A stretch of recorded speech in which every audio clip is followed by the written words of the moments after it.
Andrea here. I'm a leadership coach, and I wanted to talk a little bit about becoming a connection catalyst. I think if we want to be really strong, empathetic leaders who can really achieve remarkable results, we have to remember about our team and about bonding and having strong connections with our team. So, I wanted to provide 5 connection catalyst tips today. The first one is to normalize connection as work. Sometimes those of us who are hardworking and are technically oriented might not see that being social with each other, that connecting with each other, is part of the work. And I think we do a lot of benefit if we connect and say that connection is work. It can take a bit of time. It took time for me to get my team used to the fact that connection is work.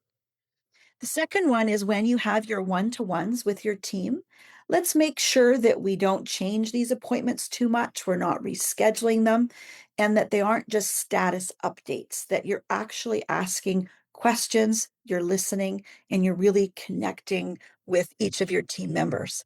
The third tip is to build psychological safety online. If we want people to speak their truth, we have to make sure that we don't belittle them for speaking their truth or make them think that they're wrong. It takes a lot of courage to speak your truth. And how do we honor that? And I think creating psychological safety is such a connection catalyst tip for you. Create some visible team rituals. So maybe that's having some certain kinds of social events, certain ways you check in with each other, certain kinds of ways we regularly connect. And these can be things that people can lean on and feel sort of sacred about with the kind of connection you're creating as a leader.